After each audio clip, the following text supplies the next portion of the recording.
Hello, my name is Maddie Freeman, and I am a mental health advocate. I graduated from Heritage High School last year, and I'm here to try to help the student body better their mental health as much as possible. This No Social Media November challenge is something I've done multiple times, and I have found a wide range of benefits from it. This challenge is totally optional, but I would really love for you to test your willpower and join me in this month-long adventure. There are many benefits of attempting this challenge, but I really want you to figure out what'll work for you. Here's the best way you can succeed at this challenge is by following the all-in approach that will be described later on. However, if you can't fully commit to deleting all social media, there are going to be some other options for you if you would still like to be a part of this challenge. Here's why you should consider this challenge. Social media can be considered an addictive drug. It consumes our time and our lives. If you ever ponder how much time you'd have on your hands if you lowered your screen time, you might want to consider this challenge. So you may be wondering, how much time do I really spend on my phone? If you spend 4 hours a day on your phone, that is 1,460 hours over the course of a year. That equals 61 full days and nights. Imagine that, 61 days of you just scrolling, just looking at your cell phone. That's really sad. If you want to see how much time you specifically spend on your phone, go to settings and then go to screen time. This will show you how many hours on average you spend on your phone a week. Now you might also wonder, why quit? Social media is fine, I'm just looking at pictures of my friends. Here's the thing, depression is increasing among our youth. I've seen this effect firsthand. I've seen it affect myself and many, many people around me. Some researchers have suggested that this increase in depression is at least in part connected to the rise of social media use among teenagers. These things can cause more than depression, too. It can cause things like anxiety and body dysmorphia. In one study from 2020, people who deactivated their Facebook account for a month reported lower depression and anxiety, as well as an increase in happiness and life satisfaction. This is a real clinical study showing the benefits of going off social media. If you haven't already, consider watching The Social Dilemma on Netflix. It is rated PG-13, just a warning, but in the movie, inventors of big social media platforms talk about the way that they purposely design social media to be as addictive as possible. They're designed to suck as much of your life, of your precious life, into the screen as possible. It's really an interesting movie, and it's actually very entertaining as well. If you need that final push to lower your screen time, this might be it. A good quote that I heard from this movie is that if you're not paying for the product, you are the product. We are the product being bought and sold by advertisers. We are being manipulated without our knowledge. These are just some reasons why I think you should try to join this challenge with me. So we have 3 options of participation. I know some people can't fully commit to this, or they have reasons why they cannot. So there's 3 options. We have the all-in approach. This is the best way to have a life-changing month.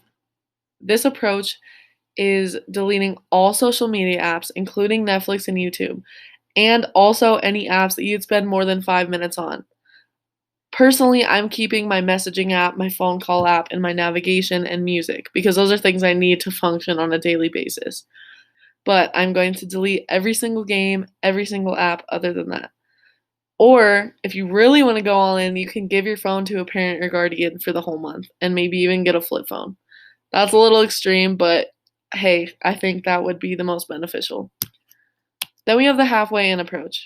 This is very similar to the all the way in approach, but the only difference is that if you need a social media app for work, such as Instagram, because you have a business Instagram account, then you can keep that app, but you can only use it for work or school purposes. No scrolling, no updating, no looking at your friends' posts, just using it for work. This is also very beneficial and will basically mimic the all-in approach, but it just gives a little bit of lenience for those who need to do school or work. And then we have make some changes. This is also going to help a lot. Any approach you choose will be wonderful, but we're just going to try to get you to lower your screen time as much as possible. I'm going to give you some tips on ways that this is possible and it'll make it easier for you to get off your phone more. I've been doing this after watching The Social Dilemma, and the tips that I'm going to give have been helping me a lot personally, so I hope they'll help you as well. So one of the best things you can do is set app limits in settings to give yourself a set amount of time that you can spend on certain apps. So for example, I put an hour for Snapchat, Instagram, Twitter, and Among Us. These 4 apps are my most used apps, and now I can only use them for an hour a day. So every time I go on, I'm mindful about the time I'm spending on it because I know I'm only allowed to have an hour. After that hour's up, it blocks them from your use. If it's an emergency, you can bypass it and get on. This really helps in lowering screen time. Another piece of advice is to download the Moment app. Moment is a really cool app that has a boot camp for you, and it has every day a new small challenge, such as turn off your Snapchat notifications today, go for a walk for 30 minutes without a phone. Small things like that to kind of wean you off of your phone. It's not too intense, but it really does help with some good tips. And then the other tip I have is delete a bunch of apps that you don't use that much. You know the ones I'm talking about, the ones that sit on your home screen but you almost never touch. Remember, you can always re-download them. One of the biggest pieces of advice I can give is that when I did this challenge personally, I kept Netflix and YouTube downloaded. These can be other apps for you, such as Hulu, but I realized that instead of spending my time on social media like Instagram, I ended up spending the exact same amount of time, around 5 hours a day, on Netflix and YouTube, making my screen time stay the same. That's pretty pointless. If you want to do this challenge, I promise you it's gonna be hard, but it's gonna be the best if you decide to delete YouTube and Netflix. These are time suckers that you can get wasted away in super easily. Now, if you need to watch TV every once in a while to relax, that's totally fine. If you want to watch a show on your actual television, do that, but set a timer or limit yourself only one episode, but you have to keep yourself accountable. You can decide how much time you want to spend on these, but it's up to you to really take this challenge seriously. Now, another really good tip I have is to turn off all notifications. This helps so much because this is how they draw you back in.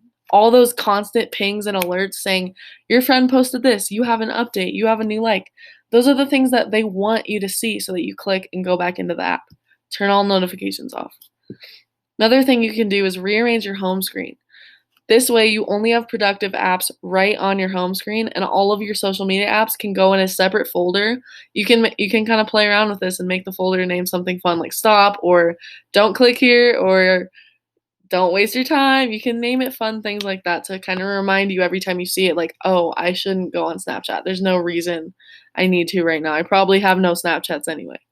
Another thing you can do is schedule downtime. So say, for example, you want to get off your phone before sleep. This has many benefits. So say you go to bed at 10 every night. Set a downtime period from 10 p.m. to 6 a.m., say if that's when you wake up. That way, you won't be on your phone from that period of time and you'll be able to fall asleep doing other activities such as reading. Now, you may be wondering, what am I going to do with all this extra time? Well, you may want to consider writing a list of things you have been meaning to do for a while or hobbies that you enjoy. My list would consist of painting, cleaning my room, rearranging my house, and getting better at kendama. These activities are so much more healthy, and I can already see how productive my month is going to be. Remember, any excuses that you're coming up with to not do this challenge they are excuses. That's the addiction talking. This is what these app creators want from you. They want to squeeze as much of your valuable time into the phone as possible. I guarantee you will be happier after doing this challenge. It will really open your eyes about yourself, about the world around you, and about social media. If you want to pledge and you really do want to do this challenge seriously, please click this link or type it into your web browser. It will take you directly to a survey that will ask you for your email and which approach you are going to be selecting. If you end up pledging to do one of the approaches, there will be an option to receive a little incentive as a sticker that you can put on your notebook or on your computer or water bottle. You can choose this option at the end, but I will leave this link up for a little while so that you guys can copy it down and access the website to see if you want to pledge. The link to this video will be on the survey so that you can rewatch it if you'd like. I encourage you to talk to your friends and family about this challenge and recruit them to do it with you. The more people that do it, the better. Just make sure to pledge and click on this link. Thank you guys so much for watching.